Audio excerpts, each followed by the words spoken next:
Assalamualaikum warahmatullahi wabarakatuh. Pada kesempatan kali ini, kuliah kewirausahaan akan mengulas tema terkait dengan pengembangan soft skill. Kenapa tema soft skill ini perlu kita ulas di KWU?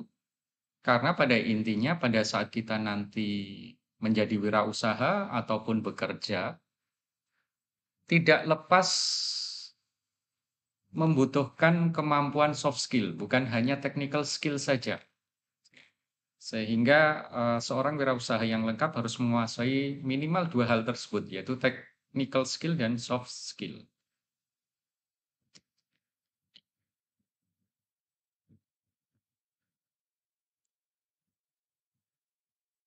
Oke, sekarang kita bicara terkait dengan kompetensi lulusan dari S1. Secara umum bisa kita bagi dua aspek, yaitu aspek teknis, yaitu terkait nanti dengan technical skill, dan aspek non-teknis yang terkait dengan soft skill. Aspek teknis ini berhubungan dengan keilmuan dan keahlian yang dipelajari dan diperlukan di dunia kerja. Tetapi sebenarnya ini tidak terbatas pada dunia kerja saja, tetapi juga di area wirausaha, di area bisnis. Seorang pemilik bisnis itu pun harus menguasai aspek teknis. Sehingga tidak bisa kemudian semua hal pokoknya diserahkan tahu beres kepada karyawan gitu ya. Tanpa kemudian si pemilik ini tidak mengetahui sedikit pun aspek teknis. Nah, ini juga berbahaya. Apalagi kalau kemudian kita nantinya targetnya adalah menjadi karyawan. Jadi ini lebih wajib lagi dan lebih harus dipelajari secara menyeluruh dan secara detail.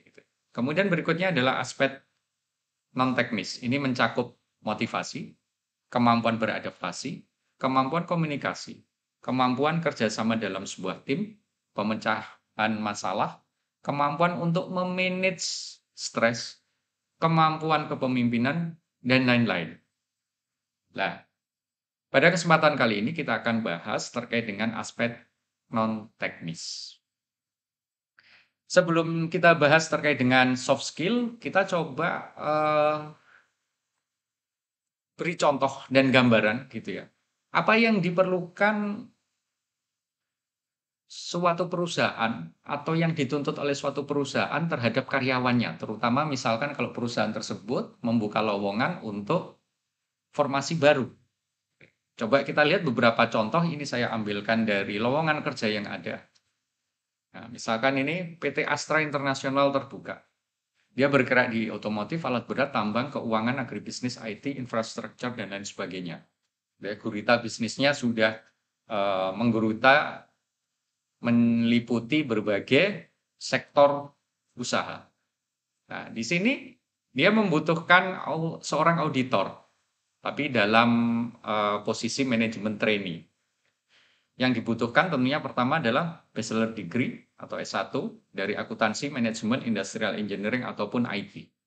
Fresh graduate, ataupun berpengalaman maksimal 2 tahun. Terkait dengan bachelor degree dari prodi bla bla bla bla gitu ya, fresh graduate ataupun experienced, itu semua adalah terkait dengan technical skill. Sekarang persyaratan berikutnya yang dibutuhkan adalah proficient in English, both written and speaking. Nah, ini sudah mulai ke arah komunikasi gitu ya. Nah, ini sudah mengarah ke arah soft skill. Kemudian highly self motivated. Ya. Mempunyai motivasi diri yang sangat tinggi gitu ya, yang tinggi. Punya percaya diri, memiliki komunikasi yang bagus, dan mau bekerja keras untuk selalu belajar. Nah, ini semuanya adalah masuk ke ranah soft skill. Kemudian, nah, kesediaan untuk ditempatkan di seluruh Indonesia. Nah, ini juga kemampuan soft skill. Karena apa? Pada saat kita misalkan berasal dari Solo gitu ya, ditempatkan kemudian di Kalimantan ataupun di Sumatera atau di tempat lain, tentunya memiliki budaya dan lingkungan yang berbeda. Ini kita dituntut untuk apa? Mempunyai kemampuan adaptasi yang tinggi.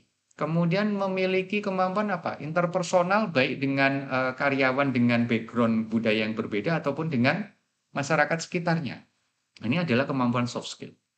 Kemudian yang terakhir, kemampuan untuk bisa bekerja di berbagai level manajemen. Ya, tentunya nanti pada saat masuk gitu ya, masih manajemen training. Kalau sudah mulai karir itu berkembang, gitu kan mulai menapak kalau sebelumnya hanya bawahan, kemudian nanti naik level, gitu ya, menjadi misalkan supervisor. Supervisor ini memiliki apa? Anak buah. Nah, pada saat kita memegang anak buah, berarti apa? Ada kemampuan kepemimpinan di sini yang dituntut. Lah, ini adalah kemampuan soft skill juga. Nah, sehingga sebenarnya dari satu contoh ini kita bisa mendapat gambaran, gitu ya. Perusahaan pun, gitu ya, menuntut calon karyawannya adalah bukan hanya memiliki technical skill, tetapi juga memiliki soft skill, gitu ya. Dan hampir semua lowongan kerja ataupun hampir semua perusahaan juga menuntut, gitu ya, calon karyawannya memiliki dua kemampuan tersebut. Coba kita lihat lagi, satu lagi adalah ini PT Smart, gitu ya. Biasanya dia produsen minyak goreng gitu ya, margarin dan lain sebagainya. Di sini dia membutuhkan manajemen training manufaktur. Dibutuhkan male maksimum 25 years old gitu ya, bachelor degree in mechanical engineering, chemical engineering, electrical engineering, industrial engineering, food technology. Nah, ini adalah technical skill gitu ya. Fresh graduate will be considered dengan IPK minimal 2,85. Ini adalah semua technical skill. Nah, persyaratan berikutnya ini lebih mengarah ke soft skill, good analytical and interpersonal skill. Kemampuan yang bagus dalam menganalisis, gitu ya. Ini bukan hanya kemudian full technical skill, tetapi juga membutuhkan soft skill juga. Pada saat melakukan analisis, gitu ya, itu butuh kemampuan intrapersonal. Misalkan terkait dengan masalah motivasi gitu ya. Nah, kalau misalkan kesulitan menganalisis terus kemudian mutung, nah, tidak memiliki motivasi dan ketangguhan diri yang tinggi, ya akhirnya gagal juga. Kemudian interpersonal skill, ya kemampuan untuk apa? Berhubungan dengan orang lain gitu ya.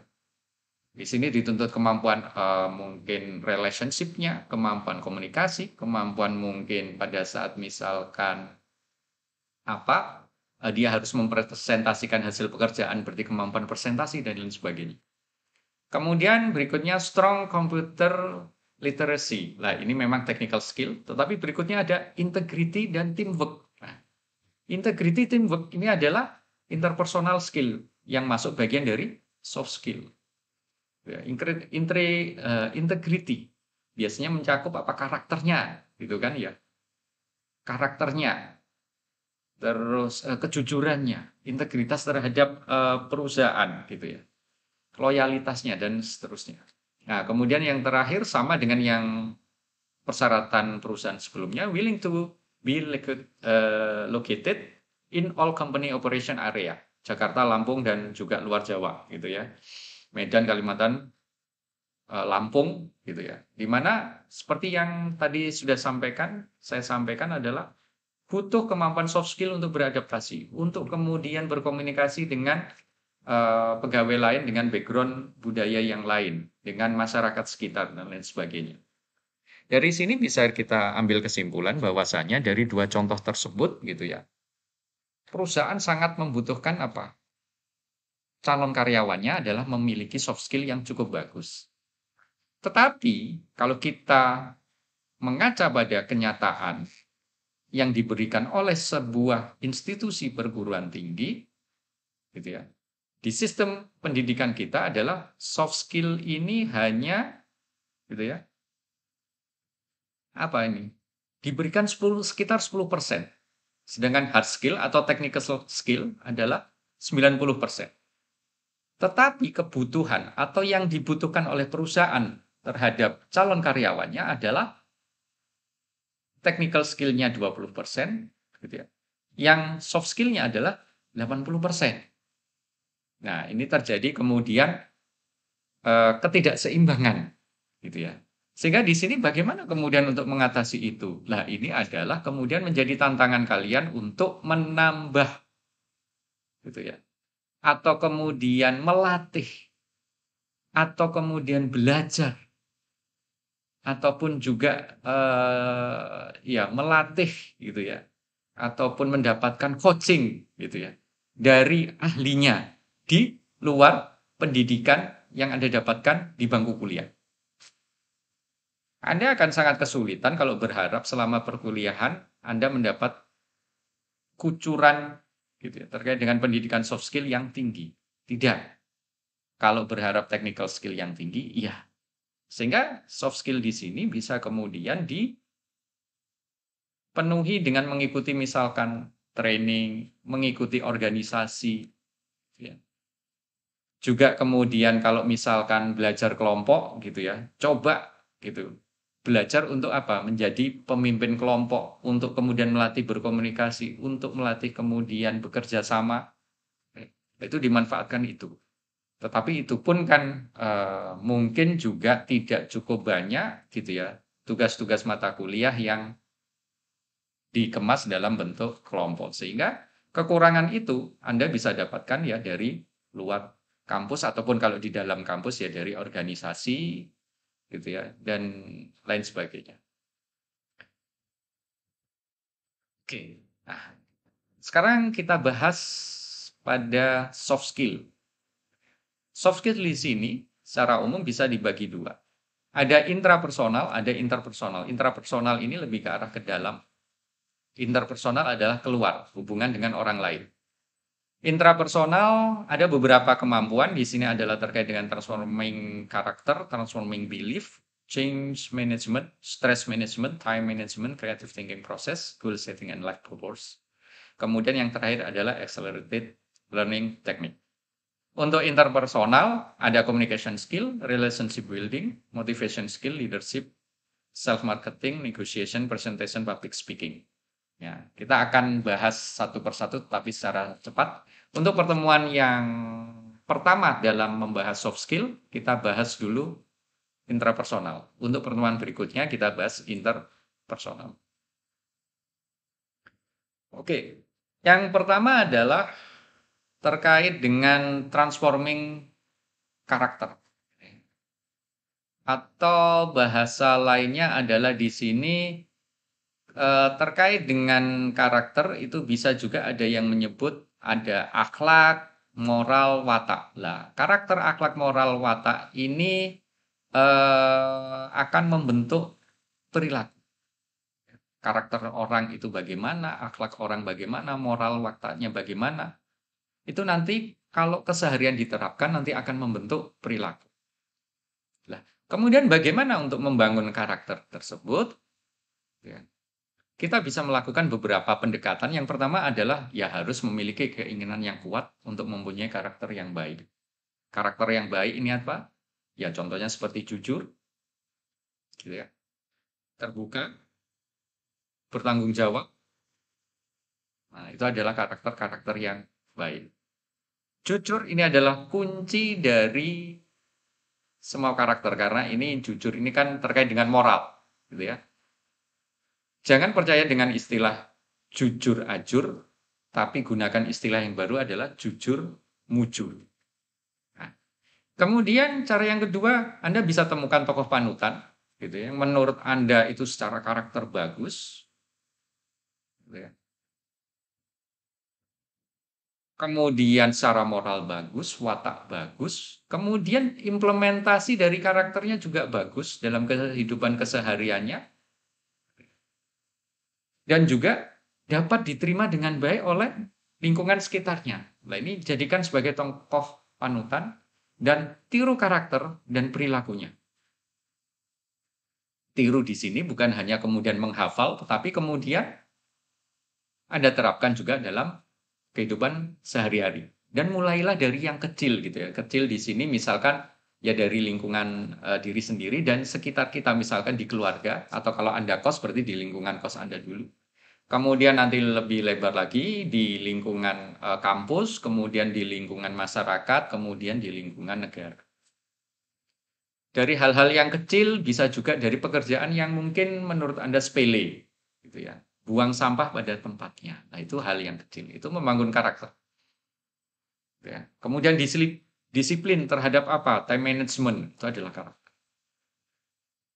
Jujur terhadap berbagai hal. Gitu ya. Kalau misalkan ada uang jatuh, atau uang teman Anda jatuh, Anda jujur mengembalikan. Gitu ya. Kalau ada misalkan dosen memberi nilai Anda terlalu tinggi, ya Anda jujur gitu, Pak, kok kayaknya terlalu tinggi gitu ya nilai saya, padahal saya biasa-biasa saja gitu ya, itu jujur gitu. Oke, kemudian berikutnya adalah berlatih, gitu ya, terus-menerus sampai menjadi kebiasaan. Lah ini perlu. Gitu ya. Tidak seperti robot, kita berbeda dengan robot. Kalau robot itu tinggal program di awal sekali, langsung kemudian berikutnya dia bisa terus-menerus bekerja sesuai instruksi atau sesuai programnya. Kita manusia tidak bisa kemudian hanya diprogram sekali di awal, kemudian nantinya kerjanya akan konsisten seperti itu. Nah, untuk menjadi kebiasaan perilaku yang konsisten, kita harus melatih gitu ya. Hal-hal tersebut gitu ya, hal-hal yang baik tersebut dilatih terus-menerus setiap hari untuk menjadi kemudian karakter, kemudian dari karakter menjadi kebiasaan ataupun perilaku. Yang terakhir tentunya adalah berdoa kepada Tuhan yang Maha Esa supaya kita dimudahkan gitu ya, untuk membangun perilaku ataupun karakter yang baik tersebut. Oke, yang kedua adalah transforming belief. Ya. Oke, di sini adalah transformasi ke arah keyakinan ataupun iman yang hakiki. Ya, berarti keyakinan di sini kaitannya adalah dengan iman. Oke, kiat membangun keyakinan ini bagaimana? Nah, ini ada beberapa pendekatan. Yang pertama adalah kita bisa coba bangun rasa percaya diri kita dan katakan dalam diri Anda bahwa Anda bisa melakukan. Ya, karena keyakinan ini sangat dekat dengan masalah kepercayaan diri. Jangan kemudian hanya melihat ke atas gitu. Wah, teman saya kok pinter-pinter gitu ya. Coba lihat ke bawah. Oh, ternyata teman saya juga ada yang di bawah saya. Berarti sebenarnya saya punya modal gitu ya. Punya modal untuk apa? Mengejar teman Anda yang di atas. Atau kalau misalkan teman saya bisa, coba dilihat makannya apa. Oh, sama-sama makan nasi gitu ya. Nah, berarti sebenarnya modalnya juga sama gitu ya. Harusnya Anda punya kepercayaan diri untuk juga mampu bersaing gitu, dengan teman Anda yang mungkin menurut Anda itu lebih pintar. Berarti sebenarnya Anda punya apa modal untuk juga menjadi sama pintarnya dengan dia. Berikutnya, jangan takut dan malu dalam melakukan sesuatu yang positif dan baik. Orang malah akan menghargai kalau kita bersikap atau melakukan hal yang positif dan baik. Mereka akan apresiasi. Percayalah gitu ya. Lingkungan akan mengapresiasi kalau Anda melakukan sesuatu yang baik dan positif. Pada saat kemudian diapresiasi, harusnya Anda semakin yakin gitu ya. Apa yang Anda lakukan ini itu baik dan bermanfaat bagi lingkungan sekitar. Kemudian manfaatkan kelebihan diri dan perbaiki kekurangan yang ada. Nah, ini biasanya terkait erat dengan SWOT analysis gitu ya. SWOT analysis itu bukan hanya sekedar untuk menggali peluang usaha ataupun coba kita memetakan sebuah bisnis ataupun perusahaan, tidak. Gitu ya. SWOT analysis bisa kita gunakan sebagai alat untuk ini memetakan kelebihan diri kita apa, strength kita apa, gitu ya, weakness kita apa, threat ancaman kita apa, opportunity kita apa, sehingga kita kemudian bisa memperbaiki diri kita. Senantiasa berpikiran positif. Ya. Berarti kita bisa kemudian menggunakan teknik afirmasi gitu ya untuk selalu berpikiran positif, karena pikiran positif kita bisa bangun melalui bergumam ataupun berbicara dengan ataupun mengulang-ulang perkataan yang positif di dalam diri kita. Kemudian pola hidup sehat, berarti makan ya makanan yang bergizi, teratur makan, kemudian apa? Olahraga, Karena gerak olahraga ini juga akan membuat kita lebih sehat. Kemudian selalu belajar untuk menimba ilmu dan pengetahuan biar apa? Wawasan Anda berkembang. Pada saat wawasan itu berkembang, ilmu yang Anda dapatkan, yang Anda punyai itu cukup luas, Anda semakin percaya diri. Dan semakin yakin pada saat Anda melangkah atau memutuskan sesuatu. Kemudian berani mencoba sesuatu yang baru. Gitu ya. Sesuatu yang baru belum pernah Anda lakukan. Entah itu misalkan bisa dimulai dari olahraga baru gitu ya. Ilmu baru. Nah, itu menjadi sesuatu yang baru. Dicoba. Siapa tahu itu juga akan menambah bukan hanya wawasan Anda, tetapi juga menambah teman. Kemudian hargai diri Anda dan bersyukur. Tuhan itu pasti sudah memberikan modal yang cukup bagi Anda untuk apa? Survive, berprestasi, dan bersaing gitu ya di dunia ini. Ya. Dan kemudian karena sudah punya modal dan diberikan mungkin nantinya kalau Anda kerja keras untuk belajar, kerja keras untuk membangun percaya diri, gitu ya. Dan berhasil mencapai itu, Anda harusnya juga bersyukur. Kemudian tabah dan sabar menghadapi rintangan. Ya, untuk membangun percaya diri, keyakinan itu mungkin gitu ya, akan melalui, mungkin bahasanya bukan mungkin ya, pasti akan melalui gitu ya, tahapan-tahapan yang di dalamnya nanti mungkin ada rintangan-rintangan. Nah, ini Anda harus sabar, harus istiqomah gitu ya, konsisten. Kalau misalkan kemudian ada benturan gitu ya, ataupun Anda jatuh, ya nanti coba bangkit lagi. Jatuh, bangkit lagi. Sehingga itu akan menambah percaya diri Anda. Nah, yang ketiga intrapersonal adalah terkait dengan life purpose and goal setting. Apa tujuan hidup Anda? Apa goal setting Anda? Ya. Karakteristik dari goal itu bisa kita ukur gitu. Ataupun kita kita bisa breakdown menjadi 5 karakteristik. Yaitu yang pertama adalah kalau kita ingin memiliki sebuah goal harus memiliki 5 karakteristik ini. Yang pertama adalah spesifik gitu ya. Bukan umum, tapi harus spesifik. Gitu ya. Bukan kemudian contoh misalkan gitu ya, goal Anda setelah kuliah apa? Kerja. Itu umum. Harus spesifik. Kerja apa, kerja di mana, sebagai apa, gitu ya. Seperti itu. Kemudian measurable. Bisa diukur. Gitu ya. Contoh misalkan, saya ingin lulus dalam berapa tahun ke depan. Ataupun kalau ingin kerja, gitu ya, misalkan di perusahaan A, terus kemudian dengan posisi misalkan manajemen trainee, gitu ya. Lah, ukuran dari setelah lulus sampai dapat kerja itu berapa lama? Ya. Itu bisa diukur dan itu terkait nantinya adalah kalau ukurannya waktu gitu ya, itu terkait dengan ada timely gitu ya, yang T tersebut. Nah,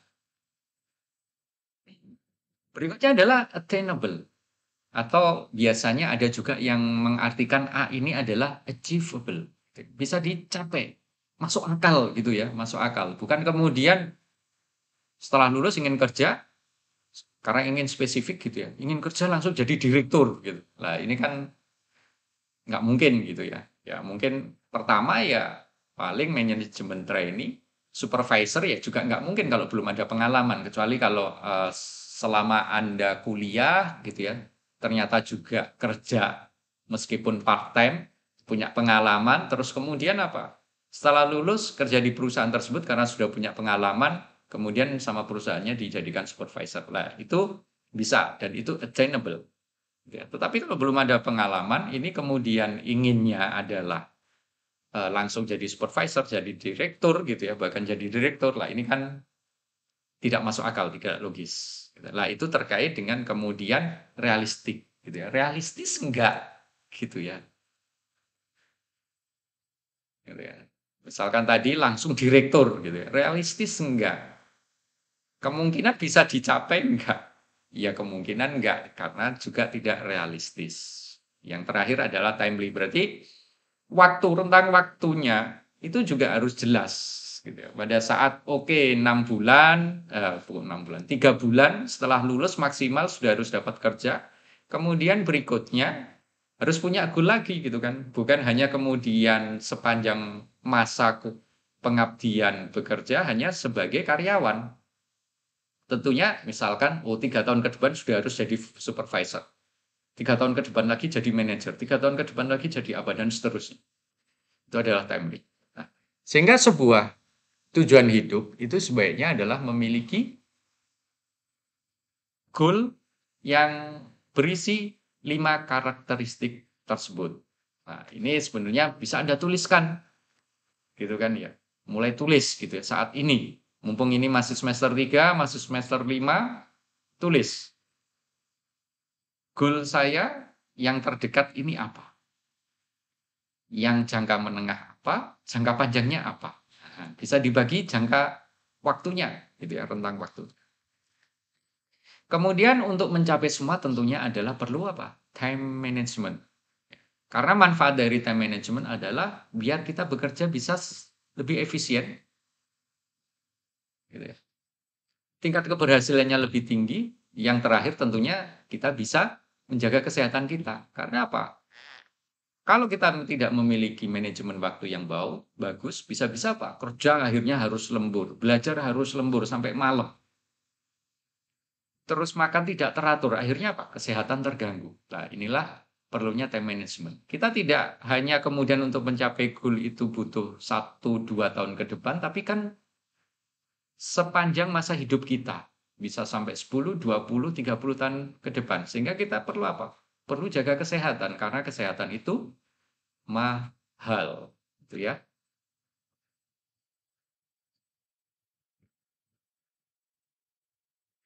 Oke, berikutnya untuk membantu time management, kita perlu kemudian coba mengelompokkan dalam matriks gitu ya. Ini matriks ada 4 kuadran. Di tiap kuadrannya ini ada beberapa poin yang perlu kita perhatikan. Sebuah urusan itu secara umum dibagi dua, gitu ya, dua kategori. Yang pertama adalah tingkat kepentingannya dan tingkat kemendesakannya. Gitu ya. Tingkat kepentingannya ada penting, tidak penting. Kemendesakannya adalah mendesak dan tidak mendesak. Nah, dari sini Anda pasti sudah mendapat gambaran mana yang harus didahulukan prioritas pertama. Tentunya prioritas pertama adalah yang penting dan mendesak. Ini adalah yang pertama. Berikutnya apa? Yang penting tidak mendesak. Ataupun yang berikutnya mendesak tidak penting. Lah yang paling terakhir adalah yang tidak penting tidak mendesak. Nah, itu sisa-sisa waktu saja kalau masih ada. Nah, sehingga fokus pertama adalah tentunya yang ini gitu ya, penting dan mendesak. Sehingga ini harusnya kemudian didahulukan. Didahulukan di sini bisa terkait dengan masalah waktu. Biasanya kalau masih pagi itu kan kita masih fresh gitu ya. Yang penting mendesak ini diberesin dulu karena energi kita masih full gitu ya.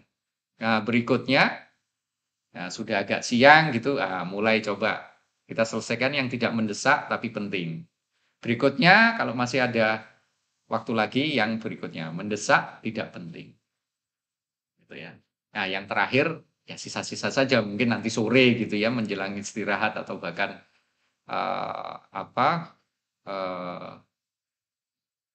ya di ujung-ujung kalau kerja itu di ujung-ujung waktu gitu ya menjelang pulang. Kalau misalkan kuliah berarti ya pas sore menjelang maghrib atau bahkan mungkin setelah maghrib saja gitu ya dikerjakan. Nah, yang berikutnya adalah intrapersonal skill adalah terkait dengan change management. Nah, change, perubahan. Perubahan ini adalah menunjukkan adanya apa? Kehidupan. Gitu ya. Karena kehidupan itu bukan statis tetapi dinamis. Sehingga di sini apa yang berubah? Bisa teknologi, politik, teknologi jelas gitu ya. Mulai dari zamannya mesin uap sampai sekarang gitu ya, teknologi ini berubah terus. Mulai revolusi industri 1 sampai revolusi industri 4, bahkan mungkin ke depan akan muncul revolusi industri 5, teknologi berubah.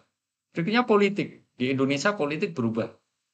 Mulai dari zaman kemerdekaan gitu ya, Orde Lama, terus kemudian Orde Baru, reformasi, dan nanti apa lagi? Ada perubahan. Kemudian sosial budaya juga berubah, gitu ya. Masyarakat semakin berkembang, budaya pun juga sudah mulai terasimilasi gitu ya dengan budaya-budaya lain gitu ya, baik itu di sekitarnya, di daerah sekitarnya ataupun bahkan dari luar negeri. Gitu ya.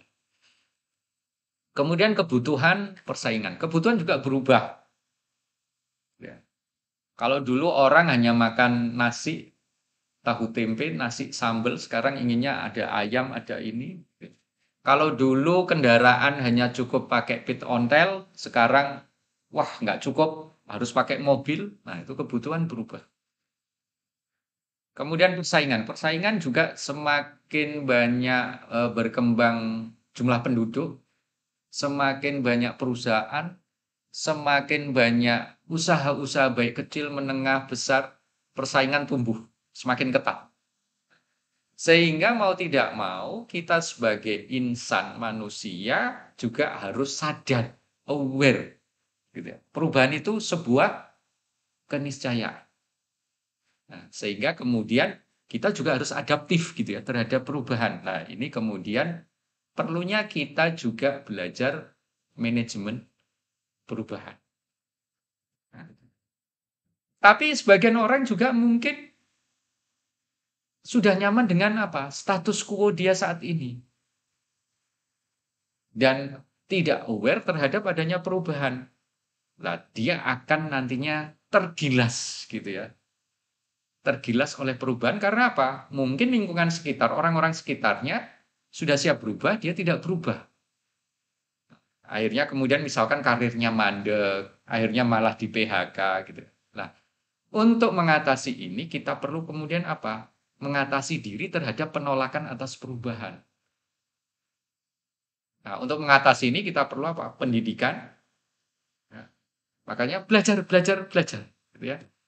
Jangan bosan belajar. Belajar di sini bukan hanya baca, bukan hanya lihat, bukan hanya mendengarkan, tetapi juga praktek. Ya, pendidikan itu bukan hanya sekedar baca, tulis, dengar, lihat, tapi juga praktek. Kemudian berpartisipasi. Nah, kalau sebelumnya cuek, gitu ya, coba berpartisipasi, ikut misalkan organisasi, gitu ya. Kalau ada kerja kelompok, coba lebih partisipatif. Bukan hanya Allah ada yang sudah pinter aja kok gitu ya. Saya nunut aja gitu ya. Yang penting nilai oke. Nah, ini tidak siap perubahan. Bayangkan kalau karakter Anda seperti itu, nanti lulus kerja, siapa yang mau mempekerjakan Anda? Wong males gitu ya. Nah, sehingga coba berpartisipasi. Kemudian ya tentunya ada dukungan dan terkait dengan dukungan fasilitas, infrastruktur itu diperlukan. Ya. Contoh Anda ingin belajar, tetapi kemudian misalkan universitas tidak menyediakan akses internet, lah ini ya juga susah gitu ya, sehingga perlu fasilitas untuk mendukung belajar. Berikutnya adalah mengatasi penolakan atas perubahan, negosiasi. Negosiasi ini bukan kemudian tidak mau berubah, gitu ya. Negosiasi ini adalah jalan tengah. Contoh misalkan gitu ya, sudah eranya mengarah ke komputerisasi, karyawan harus belajar IT, bukan kemudian saat ini itu dituntut misalkan ada bagian apa yang bisa yang paham IT gitu ya. Misalkan operator komputer itu sekarang sudah tidak ada. Semua karyawan dengan tugas pokoknya yang terkait dengan main bisnis dari sebuah institusi, baik itu perusahaan yang memproduksi barang ataupun jasa, itu dituntut dia juga sebagai operator komputer, tidak perlu khusus. Karena apa? Semua karyawan harus melek komputer. Nah, bagi karyawan yang misalkan jadul gitu yang dulunya tidak pernah mengenyam itu, harus kemudian dipaksa untuk juga paham hal tersebut. Nah, kemudian ini kan ada dua perbedaan. Yang satu ada tuntutan harus berubah, yang satu ada status quo. Nah, ini perlu kemudian ada negosiasi. Titik tengahnya gimana? Wah, kalau bisa jadi perusahaan menawarkan adalah, oke, saya kasih apa? Program pelatihan, gitu ya, untuk mempercepat itu. Dan Anda harus mau. Nah, ini sebuah bentuk negosiasi dari perusahaan. Pihak karyawan pun harus kemudian menyepakati negosiasi tersebut. Kalau tidak, mungkin dia akan di PHK. Ini adalah bentuk negosiasi. Ya. Win-win yang melahirkan nanti win-win solution. Memang tidak bisa kemudian kita berharap kemudian yang pegawai yang sudah tua ini kemudian expert gitu ya dalam ini. Tetapi minimal dengan pelatihan tersebut gitu ya, dia mendapatkan keterampilan, memiliki keterampilan tersebut sehingga bisa dipertahankan perusahaan. Tetapi kalau tidak, gitu ya, gagal dalam negosiasi ya sudah, gitu ya. Jalan terakhir adalah ya mungkin PHK. Berikutnya manipulasi ya. Manipulasi ini dalam sisi positif ya, bukan sisi negatif gitu. Yang fakta kemudian dimanipulasi gitu ya. Seperti manipulasinya FS gitu ya. Terhadap kematian J lah. Ini manipulasi gitu ya. Ini manipulasi yang jelek. Nah, maksudnya manipulasi ini adalah contoh seperti tadi, gitu ya. Negosiasi sementara tidak berhasil, tetapi ini perlu masa yang panjang, gitu ya, waktu yang panjang untuk mencapai ataupun mendapatkan kemampuan yang baik, gitu, yang mumpuni. Nah, perlu ada manipulasi selama fase transisi tersebut, gitu ya. Perusahaan bisa kemudian memberikan bantuan, gitu ya, misalkan karyawan lain membantu dulu, gitu ya, si karyawan tersebut yang masih dalam proses pelatihan. Nah, sehingga seolah-olah ini kan ada manipulasi gitu ya, ada karyawan bayangan gitu yang membantu. Tetapi ini kan hanya membantu dalam fase tertentu selama pelatihan. Nah, itu adalah manipulasi. Yang terakhir adalah paksaan, gitu ya. Harus dipaksa mau, gitu ya. Tidak ada negosiasi lagi. Misalkan ya sudahlah, Anda belajar bertahap. Nah, ini enggak dipaksa, deadline. Ya harus segera, Anda harus belajar sendiri, Anda harus berubah. Kalau enggak ya out. Gitu. Nah, ini jalan terakhir gitu ya. Oke, nah, proses perubahan secara umum ada 4 tahap. Yang pertama adalah ada fase unfreezing.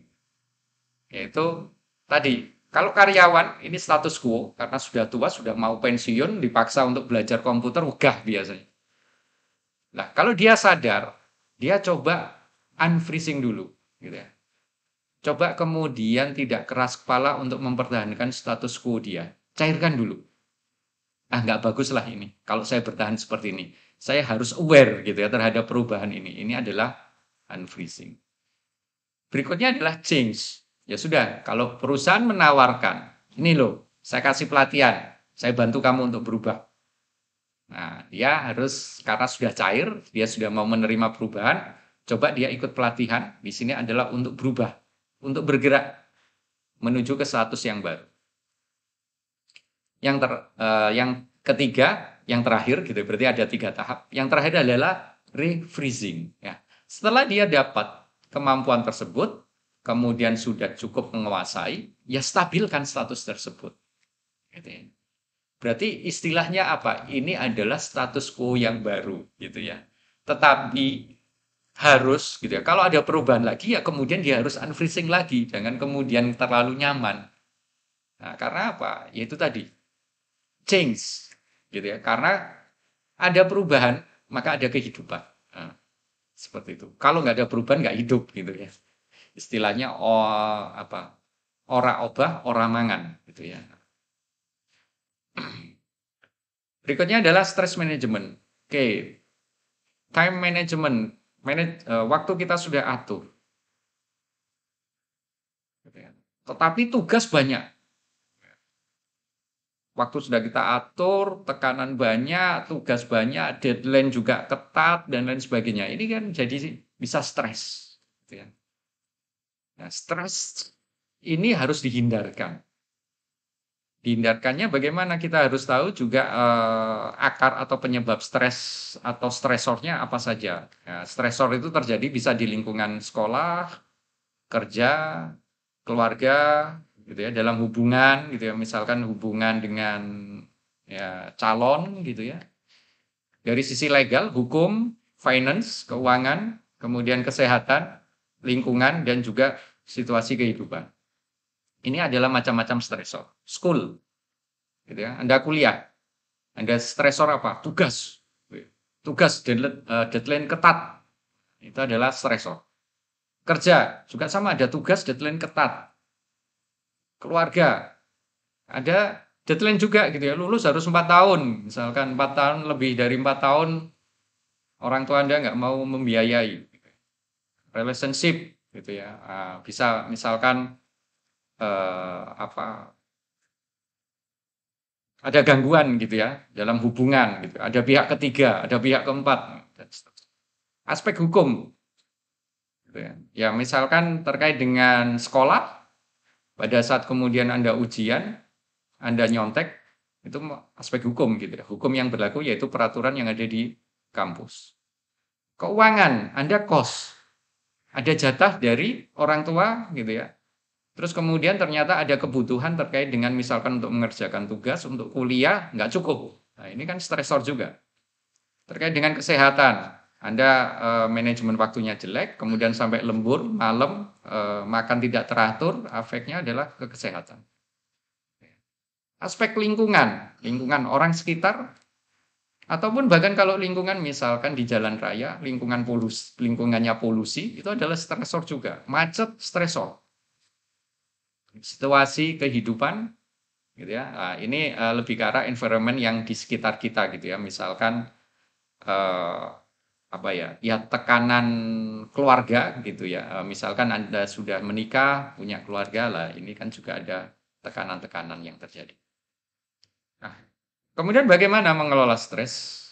Yang pertama adalah bisa latihan relaksasi gitu ya. Banyak teknik-teknik gitu ya, misalkan ikut yoga, olahraga, jalan-jalan gitu ya, di lingkungan yang masih alami, itu bisa. Senam, olahraga, itu adalah body relaxation exercise. Kemudian eh, oke, ini sebenarnya sama juga gitu ya terkait dengan physical exercise gitu ya, workout, senam gitu, dengan yoga. Kalau untuk body relaxation ini mungkin ya misalkan Anda mengatur nafas gitu ya. Pada saat stres coba atur nafas, meditasi sebentar gitu ya. Kalau physical ini berarti ada aspek fisiknya. Kalau body relaxation lebih ke arah mengelola ini ya, mengelola pernafasan. Kemudian meditasi ini bisa dilakukan sendiri.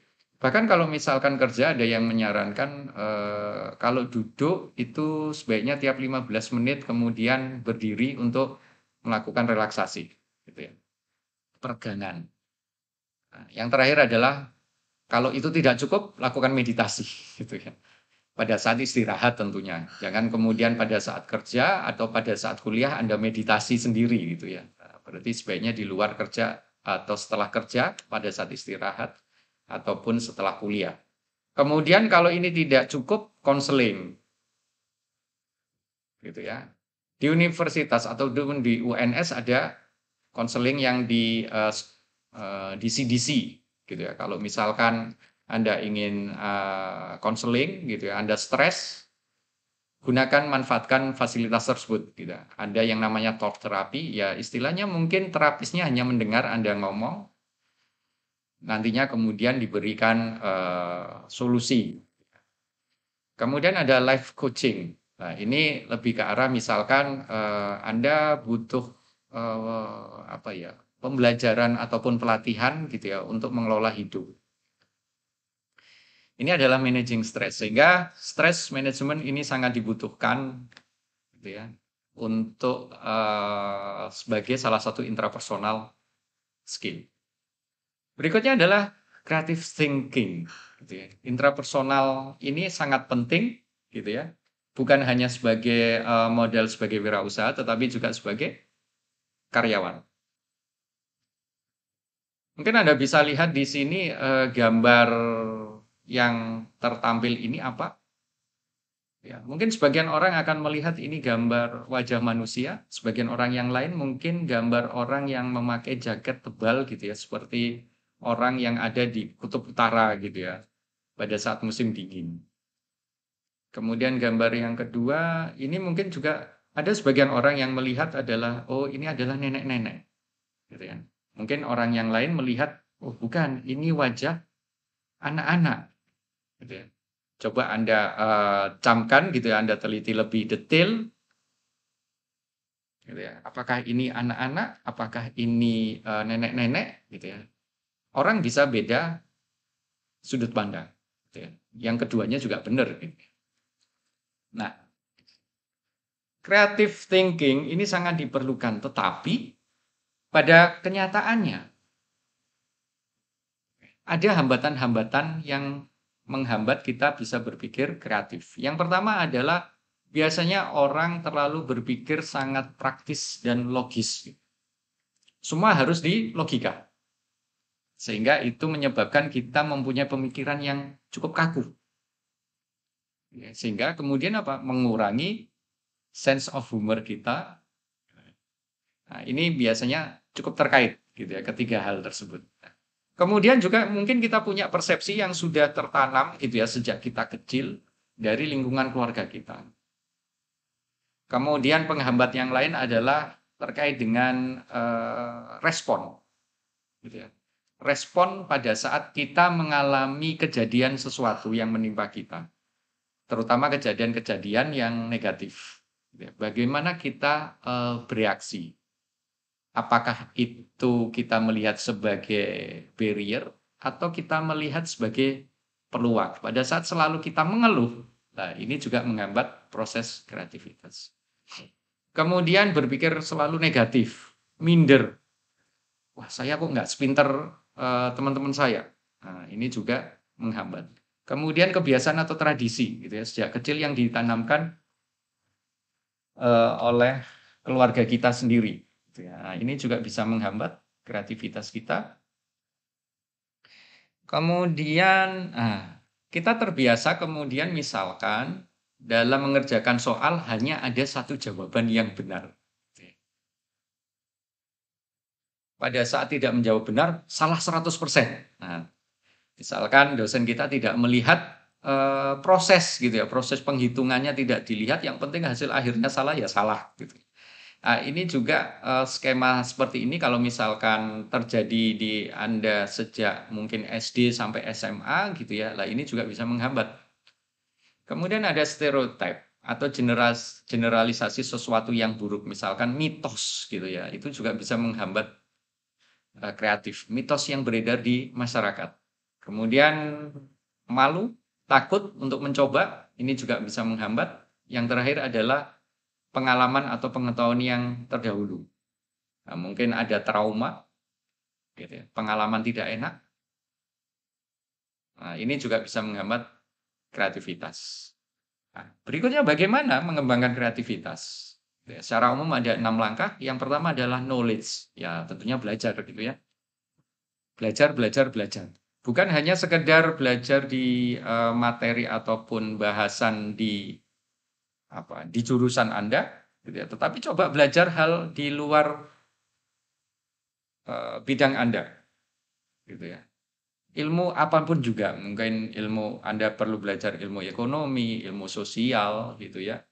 Ilmu terkait misalkan dengan public relation, permasaran dan lain sebagainya.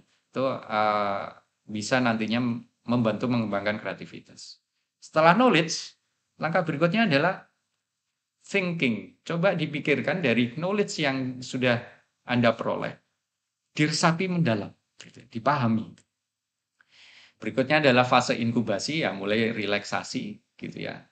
Untuk kemudian mengalirkan, gitu ya. Mengalirkan pemahaman itu kemudian di level bawah sadar Anda. Kemudian eureka, ya. Setelah itu coba kemudian Anda berpikir ide-ide yang cemerlang, gitu ya. Coba dalam tanda kutip sedikit dipaksa gitu ya untuk memunculkan ide-ide kreatif baru terkait dengan misalkan gitu ya terkait dengan misalkan solusi dari permasalahan yang Anda alami saat ini. Kemudian development, pengembangan ide. Nah, pengembangan ide, bagaimana ide ini bisa nanti diimplementasikan? Nah, itu di development. Yang terakhir adalah practice, melatih. Nah, ini kemudian apa? Coba diulang-ulang untuk semua kasus gitu ya. Pada saat Anda mendapatkan sebuah problem apa, coba gitu ya untuk memunculkan solusi itu ikuti cara berpikir kreatif seperti ini. Ya. Yang berikutnya ada juga apa ya? Cara penemuan solusi gitu ya. Ada beberapa pendekatan yang biasanya orang gunakan gitu ya pada saat untuk memunculkan ide ataupun solusi kreatif. Yang pertama adalah S. Ini adalah pendekatan scamper. S ini adalah substitute, menggantikan gitu ya. Oh, sudah umum kalau misalkan ada sate ya sate itu adanya sate ayam, sate kambing, mungkin ada sate sapi, ada sate kuda, ada sate jamu gitu ya. Umum. Nah, ide yang baru apa? Misalkan sate untuk vegetarian gitu. Dikemasnya seperti daging gitu, tetapi bukan dari daging, tetapi dari tumbuhan. Misalkan mungkin dari kedelai atau dari apa. Itu adalah substitute. Kemudian ada combine, menggabungkan. Kalau dulu mungkin kunci ya kunci saja fungsinya, alarm sendiri terpisah. Ini kemudian digabungkan, kunci sekaligus alarm. Kemudian ada adaptasi atau alter, mengubah. Yang dulunya telepon nggak bisa dibawa kemana-mana, diubah menjadi handphone yang lebih mobile. Kemudian ada modify, magnify, minify, mengubah ataupun memperbesar atau bahkan memperkecil. Memperbesar ini lebih ke arah memperbesar fungsi, memperkecil bentuk. Contoh sebelumnya ada PC, ganti jadi notebook. Sebelumnya mungkin piringan hitam, jadi VCD, sekarang bahkan MP4 player, gitu ya. Itu adalah modify. Kemudian put to other uses atau purpose, memakai untuk keperluan lain. Sebelumnya sampah itu tidak dipakai untuk apa-apa. Sampah ya dibuang, dibiarkan busuk. Kemudian sekarang dimanfaatkan untuk pupuk. Kemudian yang berikutnya eliminate, menghilangkan. Ya. Contoh misalkan ATM. Kalau sebelumnya ambil uang itu harus di teller, sekarang di ATM. Kalau store uang itu di teller, sekarang di ATM. Bahkan Anda bisa lihat gitu ya, Bank BNI yang ada di Skarpace itu sekarang untuk bagian tellernya sudah dihapus. Sudah nasabah itu diarahkan ke digital banking. Ya. Kalaupun ada nasabah yang ke sana, untuk setor ada mesinnya. Untuk ngambil juga ada mesinnya. Gitu ya. Sehingga teller yang selama ini diisi oleh orang itu sudah tidak ada lagi. Itu adalah eliminate. Yang terakhir adalah reverse rearrange. Yaitu membalik atau mendaur ulang ataupun mengatur ulang. Gitu ya. Mengatur ulang, contoh misalkan ya sebelumnya pabrik gitu ya. Fungsinya pabrik karena tidak laku, ya, diubah menjadi restoran. Kalau sebelumnya misalkan di sini pabrik pengolahan misalkan roti gitu ya. Terus karena tidak ini ya sudah sekalian pabrik plus restoran gitu ya. Sehingga tidak perlu kemudian dijual ke distributor atau agen. Kemudian reverse ya tadi. Kita juga bisa kemudian mendaur ulang apa yang ada. Ya, sampah plastik didaur ulang jadi biji plastik. Sampah kertas didaur ulang jadi kertas. Nah, ini adalah metode scamper. Dari ke-7 gitu ya. Cara ini adalah sebuah cara ataupun pendekatan untuk memunculkan ide ataupun memunculkan gagasan yang baru. Yang terakhir adalah accelerated learning. Gitu. Tadi bahasan yang sebelumnya, gitu ya. Di sini ada masalah knowledge thinking, gitu ya. Knowledge di sini kita kan sangat banyak gitu ya. Tiap hari bisa dijejali banyak sekali ilmu pengetahuan baru, berita baru, informasi baru. Nah, untuk bisa bersaing kita tentunya perlu kemudian sistem belajar kita itu cepat gitu ya, bukan yang lambat. Kita harus bisa mempelajari semuanya dengan cara yang cepat. Nah, ini perbedaan antara traditional learning dan accelerated learning. Kalau tradisional kaku, gitu ya. Kalau yang terakselerasi lebih luas. Gitu ya. Berarti kalau kaku itu hanya satu arah doktrin gitu ya. Kalau luas ini mungkin bisa dua arah. Bahkan untuk pembelajaran sekarang sebenarnya dosen itu bukan sumber ilmu gitu ya, atau bukan istilahnya lecturer center learning, tetapi lebih ke arah sekarang student center learning. Berarti subjeknya adalah student. Dosen hanya mengarahkan. Gitu ya. Kemudian di tradisional cenderung muram, serius gitu ya. Kalau di terakselerasi harusnya ya lebih nyaman, penuh kegembiraan gitu ya. Mungkin bisa diselingi oleh game gitu ya. Nah ini tapi memang tantangan tersendiri pada saat suatu pembelajaran itu diselingi oleh game. Baik itu mulai pembelajaran di level SD sampai kemudian ke perguruan tinggi. Ya. Tradisional mengajarkan hanya satu jalan. Kalau accelerated banyak jalan, gitu ya. Banyak jalan menuju Roma. Kalau di tradisional satu jalan saja menuju Roma, gitu ya. Seperti juga misalkan dari Solo menuju Roma, Itali, gitu ya. Ya kan banyak jalan gitu ya. Rutenya bisa langsung, bisa transit dulu. Transit pun bisa transit misalkan di Jakarta, Singapura, ataupun mungkin transit di di India dulu dan lain sebagainya, kan banyak jalan. Moda transportasi pun gitu ya tidak harus menggunakan pesawat terbang, tetapi bisa juga menggunakan kendaraan, gitu ya. Kendaraan darat campur juga laut gitu ya, dan lain sebagainya. Itu adalah contoh banyak jalan. Begitupun juga cara belajar, kan banyak metode juga gitu ya. Media juga bisa kita banyak akses gitu ya. Buku, video, audio, diskusi, forum diskusi, dan lain sebagainya. Tradisional mementingkan sarana, accelerated mementingkan tujuan. Gitu ya. Maksudnya apa? Kalau sarana tidak tersedia, ya gagal gitu ya learningnya. Tetapi di accelerated harusnya ada solusi gitu ya. Karena yang penting tujuan, sarana tidak akan menjadi hambatan. Gitu ya. Berarti kalau sarana tidak tersedia dengan baik, ya kita tidak perlu mengeluh.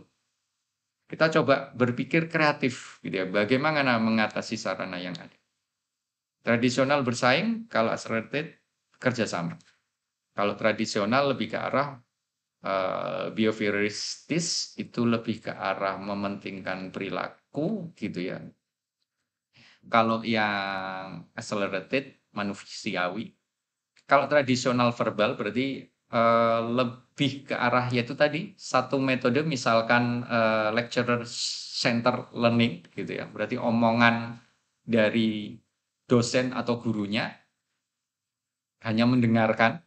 Tetapi kalau di accelerated multi indrawi gitu ya, bukan hanya mendengarkan, melihat, kalau perlu apa? Ya plus praktek gitu ya. Kemudian tradisional adalah kontrol, kalau accelerated mengasuh atau mengarahkan.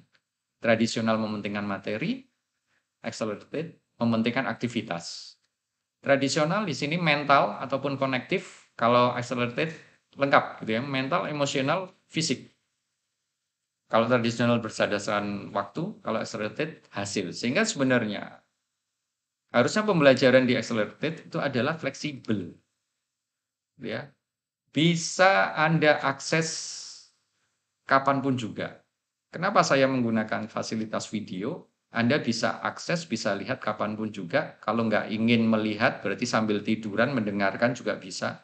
Sambil kemudian Anda praktek, gitu ya, sambil melihat Anda praktek di rumah, Anda juga bisa lakukan.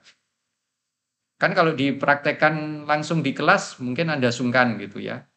Terbatas, karena apa? Duduk di kelas, deketan, nggak bebas. Kalau di rumah, Anda bebas, langsung bisa implementasi. Nah, sehingga di sini Accelerated learning memang adalah fokusnya adalah ke arah subjeknya student. Oke. Kemudian ada juga pendekatan SAFI untuk accelerated, yaitu somatif, yaitu belajar dengan bergerak dan bertindak. Gitu. Berarti bukan hanya sekedar mendengarkan. Sambil mendengarkan, bergerak, bertindak, langsung implementasi, langsung aplikasi. Itu cukup susah dan karena cukup susah dilakukan kalau di dalam kelas. Karena apa? Ya keterbatasan ruang, gitu ya, keterbatasan masalah tadi, gitu ya. Anda berdekatan, berdempetan dengan teman Anda di sebelah. Nah, itu adalah somatis. Kemudian auditory, belajar dengan berbicara dan mendengar. Berarti pada saat mendengar, kalau ini lebih karena misalkan belajar bahasa Inggris gitu ya, pada saat mendengar sekaligus juga coba omongkan gitu ya, sambil meniru. Visual, belajar dengan mengamati dan menggambarkan. Berarti bukan hanya melihat, coba kemudian gambarkan, misalkan dalam bentuk diagram, dalam bentuk bagan gitu ya, yang bisa kemudian mencarikan dari apa yang Anda lihat. Itu adalah visual. Kemudian yang terakhir adalah intelektual, belajar dengan memecahkan masalah. Dengan kemudian merenung, kemudian coba berpikir kreatif untuk menemukan masalah ataupun gagasan yang baru. Itu adalah pendekatan SAFI. Ya. Oke, demikian terkait dengan bahasan intrapersonal. Saya harapkan Anda bisa pahami dengan mudah dan memang ini adalah salah satu modal gitu ya berharga untuk entah Anda nantinya menjadi seorang karyawan ataupun seorang wirausaha. Kemampuan interpersonal ini sangat-sangat diperlukan gitu ya dalam kita bisa mencapai gitu ya tujuan hidup kita di dunia ini gitu ya. Seperti ini. Ya, ada 8 kemampuan yang perlu Anda pelajari, bukan hanya belajar membaca saja tetapi sampai kemudian Anda praktekkan agar secara personal, kemampuan soft skill secara personal ataupun secara dalam personal Anda gitu ya. Itu mumpuni. Nah, untuk kesempatan berikutnya nanti akan kita bahas yang interpersonal. Demikian yang bisa saya sampaikan untuk materi kuliah hari ini. Saya cukupkan sekian. Wassalamualaikum warahmatullahi wabarakatuh.